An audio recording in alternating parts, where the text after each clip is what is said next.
Students, how are you? आज हम कक्षा 7 में हिंदी विषय में चैप्टर नंबर 3 कुत्ते की वफादारी कहानी के बारे में चर्चा करते हैं। यह कहानी लल्लू भाई रबारी ने लिखी है। इस कहानी में एक कुत्ते की बात की गई है कि वो अपने मालिक के प्रति बहुत ही वफादार होता है। यहाँ पर इस कहानी में आपकी पाठ्य पुस्तक में कुत्ते और बंजारे की कहानी दी गई है। यह उत्तर गुजरात के पाटन जिले में राधनपुर नाम एक नगर है। उस नगर के पास एक तालाब है। उस तालाब के तट पर एक कुत्ते की समाधि। कुत्ते की समाधि? कुत्ते की समाधि? यह सुनकर कितना आश्चर्य होता है। लेकिन वहां पर एक कुत्ते की समाधि बनाई गई है। क्यों बनाई गई है उसकी समाधि? क्योंकि वह अपने मालिक को अंत तक साथ देता है। तो हम ये पाठ पढ़ें उसके पहले मैं आपको एक कहानी सुनाती हूँ। एक छोटा बालक था। उसकी माँ उसे बहुत ही प्यार से खिलाती पिलाती और उसका लालन पोषण बहुत ही चाव से करती थी। उसके पिता का भी वह बहुत ही प्रिय था। उसके माता पिता ने एक नेवला रखा था, पाल रखा था। तो वो जो स्त्री है, जो उस बालक की माँ है, उसे पानी भरने के लिए अपने घर से थोड़ा सा दूर जाना पड़ता था। तो वह पानी का जब समय हुआ तो पानी भरने के लिए जाती है और उस बच्चे को पालने में दूध पिलाकर सुलाती है और नेवले के भरोसे वह पानी भरने जाती है। नेवले को वह यह समझा देती है कि मैं अभी पानी भर के आती हूँ, तुम इस बच्चे का ध्यान रखना। वह स्त्री मटका लेकर निकल जाती है पानी भरने के लिए। नेवला उस बालक के पास रहता है और बालक को देखकर खुश होता है। थोड़ी देर बाद उस घर के अंदर बालक के पास, बालक सोया हुआ होता है, एक सांप आता है। सांप को देखकर नेवला उसे मारने की कोशिश करता है। ऐसे करते करते नेवले और सांप में लड़ाई हो जाती है। लड़ाई करते करते सांप मर जाता है और नेवला जीत जाता है। लेकिन सांप को मारते वक्त नेवले का शरीर पूरा खून से लथपथ हो जाता है। मतलब ऐसे लगता है कि नेवले के शरीर पर खून ही खून लिपटा रहता है और वह बालक के पास बैठ जाता है। थोड़ी देर बाद में वह दरवाजे के पास चला जाता है नेवला और देखता है कि मैं दरवाजे के पास ही खड़ा रहा और देखूं कहीं दूसरा सांप तो नहीं आ रहा ना। वो दरवाजे के पास चला जाता है नेवला। थोड़ी देर के बाद उस बालक की माँ पानी लेकर घर में आती है। घर में आती है और दरवाजे में घुसते और देखती है तो नेवला वहां बैठा होता है। नेवले को बैठा देख और खून में लथपथ देख वो बहुत ही बावली हो जाती है और पानी से भरा हुआ मटका उस नेवले के ऊपर डाल देती है। पानी से भरा हुआ मटका तो कितना वजनदार होता है और नेवला इतना सा होता है। तो वो पानी से भरा हुआ मटका वो जो स्त्री, उस बालक की माता उस नेवले पर डालती है तो नेवला वही की वही मर जाती है। और वह स्त्री, उस बालक की माता आगे बढ़ती है अपने बच्चे को देखने के लिए। अपने बच्चे को जब देखती है तो वह पालने में सुरक्षित सोया हुआ मिलता है और पालने की चारों तरफ देखती है तो उसे एक सांप मरा हुआ मिलता है। फिर वह बालक की माता, वह स्त्री समझ जाती है पूरी घटना को कि मेरे बालक के पास सांप आया था और इस नेवले ने उस सांप को मार डाला। वह स्त्री मन ही मन बहुत ही पछताती है। लेकिन अब क्या, जिस बालक की सुरक्षा नेवले ने की थी उस नेवले को तो मैंने अपने हाथ से ही मार दिया। अगर आज ये नेवला न होता तो मेरा बालक मुझे सुरक्षित नहीं मिलता। इतने में ही उस बालक के पिता भी आ जाते हैं। वह बहुत ही रोती है, बिलखती है। लेकिन अब क्या, अब पछताए होत क्या जब चिड़िया चुग गई खेत। कहने का मतलब है कि ये अब वो नेवला तो मर ही गया था, तो अब रोने से क्या मिलेगा। जिस नेवले ने उसके बालक की सुरक्षा की थी, उसी नेवले को उस स्त्री ने मार डाला। इस कहानी से हमें यह सीखने को मिलता है कि हमें कभी भी बिना सोचे कोई कार्य नहीं करना चाहिए। बिना सोचे कार्य करने से हमें बाद में पछताना पड़ता है। पेज नंबर 9 निकाले। चैप्टर नंबर 3 कुत्ते की वफादारी, जिसके लेखक हैं लल्लू भाई रबारी।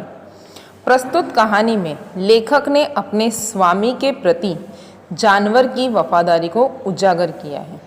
कभी कभी जल्दबाजी में काम करने से पछताने की नौबत आ जाती है। लेखक ने यह बात कुत्ते और बंजारे की इस कहानी के माध्यम से बताई गई है। उत्तर गुजरात के पाटन जिले में राधनपुर नाम का एक छोटा सा नगर है। वहाँ एक तालाब है जिसके तट पर एक कुत्ते की समाधि है। समाधि, और वह भी कुत्ते की। हमें सोच के भी कैसे लग रहा है, कैसे हो सकता है, यह जानकर आश्चर्य हो गई। उसके पीछे एक सुंदर और हृदय को हिला देने वाली कथा है। पुराने जमाने में व्यापार का सामान लाने ले जाने का काम बंजारे करते थे।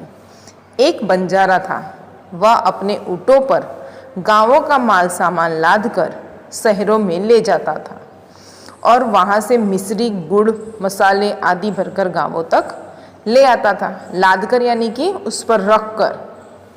लाखों का व्यापार था उसका, इसीलिए लोग उसे लाखा बंजारा कहते थे। लाखा के पास एक सुंदर कुत्ता था। कुत्ता बड़ा वफादार था। रात को वह बंजारे के पड़ाव की रखवाली करता था। रात को वह बंजारे के पड़ाव की रखवाली करता था। पड़ाव यानी यात्रा में कुछ समय का ठहराव। ऐसे जैसे वह सामान इधर का उधर करता था ना, तो कई बार देर हो जाती थी तो वह रात को रुक जाता था।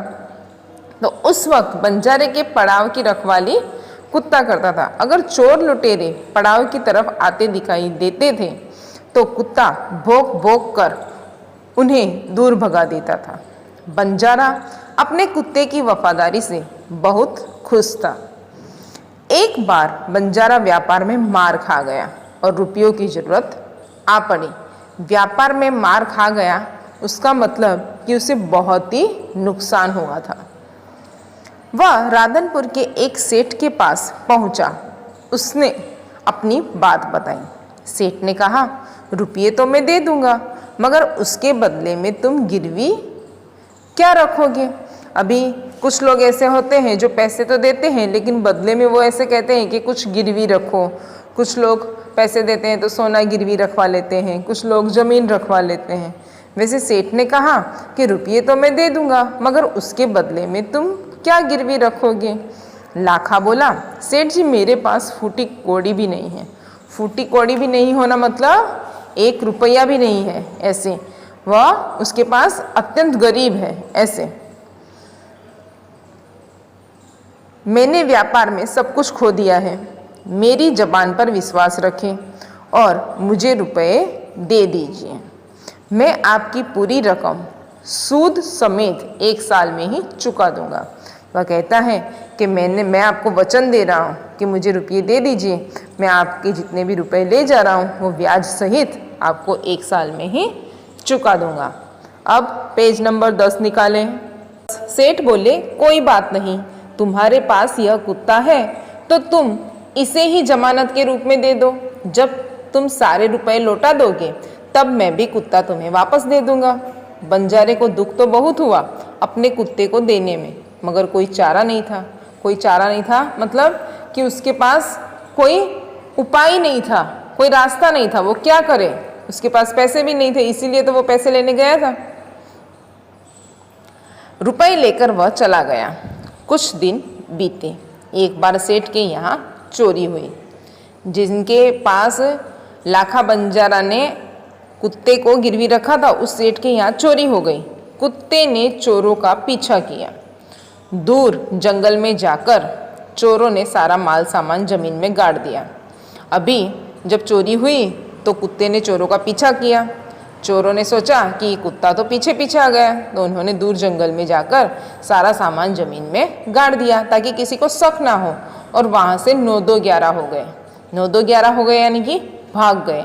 उन्होंने सोचा कि फिर जब दूसरे दिन हम ज़मीन से अपना सामान निकाल लेंगे और निकल जाएंगे। कुत्ता वहाँ भौंक भौंक कर सेठ को बताने लगा कि लुटेरे आपकी दुकान को तोड़कर माल उठा ले गए हैं। कुत्ता भौंकने लगा और सेठ को बताने लगा। सेठ तो हक्का बक्का ही रह गया। सेठ चकित हो गया। सेठ कैसे चकित हो गया? एक तो चोरी हो गई, और चोरी तो हुई सो हुई, लेकिन कुत्ते ने सेठ को सारी बात भौंक भौंक कर बता दी। कुत्ता सेठ की धोती पकड़कर आगे खींचने लगा। वह धोती पकड़कर आगे खींचकर ले जाने लगा। आपको चित्र में दे रखा है, देखो। सेठ कुत्ते के पीछे पीछे चलने लगे। जहाँ चोरों ने माल छिपाया था वहाँ जाकर कुत्ता अपने पैरों से मिट्टी खोदने लगा। कुत्ते में ये आदत बहुत होती है कि वो पैरों से अपने पैरों से मिट्टी खोदने लगते हैं, और वो सूंघ के भी हमें सारा हाल बता देते हैं। सीआईडी में भी कुत्ते को रखते हैं ना। थोड़ा ही खोदने पर सब सामान निकल आया। सेठ की खुशी का कोई पार नहीं रहा। वो बहुत खुश हुआ। वह कुत्ते को प्रेम से थपथपाने लगा। कुत्ते की वफादारी पर वह मुग्ध हो गया। मुग्ध होना यानी मोहित हो गया। घर जाकर उसने एक चिट्ठी लिखकर कुत्ते के गले के पट्टे में बांधकर कहा, कुत्ते भाई जाओ तुम अपने मालिक लाखा बंजारा के पास, तुम मुक्त हो। सेठ खुश हो गया। उसकी चोरी का माल कुत्ते ने उसे दिलवा दिया, तो सेठ ने कुत्ते को मुक्त कर दिया। उसके गले में जो पट्टा बांधा हुआ था उसमें उसने एक चिट्ठी लिखी कि तुम जाओ अपने मालिक के पास, तुम मुक्त हो। कुत्ता खुश हो गया और अपने मालिक से मिलने के लिए जल्दी जल्दी भागने लगा। खुशी के मारे जैसे हम किसी चीज़ के लिए खुश होते हैं तो कितना कोई भी काम हम जल्दी जल्दी करते हैं, वैसे अभी पेज नंबर 11 निकालो। इधर लाखा ने भी व्यापार में खूब रुपया कमाया। वह सेठ को उसकी रकम वापस करने के लिए उसी रास्ते से आ रहा था। लाखा ने भी पैसा कमाया तो उसने सोचा पहले मैं पैसे चुका दूं, अपने कुत्ते को छुड़वा लाऊं।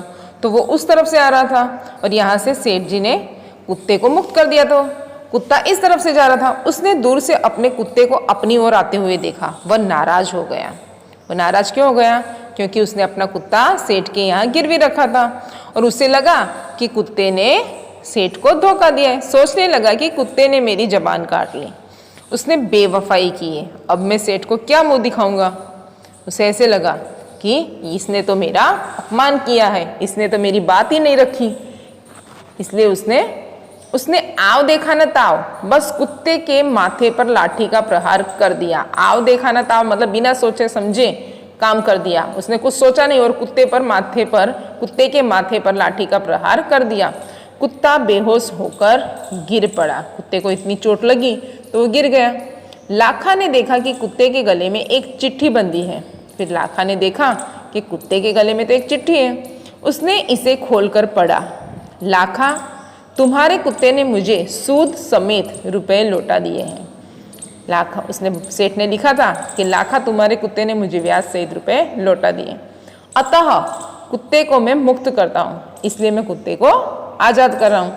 उसने मेरे घर चोरी किए माल सामान को वापस दिलवा दिया है। खुश होकर मैंने स्वयं इसे मुक्त किया है।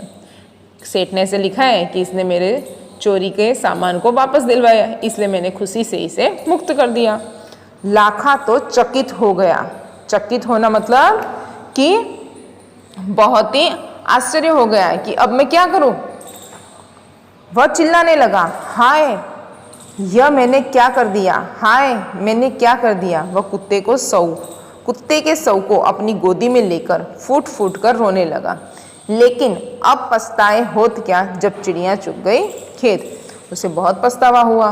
उसने कुत्ते के शव को मतलब उसकी जो मृतदेह होती हैं उसको गोदी में लेकर फुट फुट कर रोने लगा। फुट फुट कर रोना यानी जोर जोर से रोने लगा। लेकिन अब पछताए होत क्या जब चिड़िया चुग गई खेत।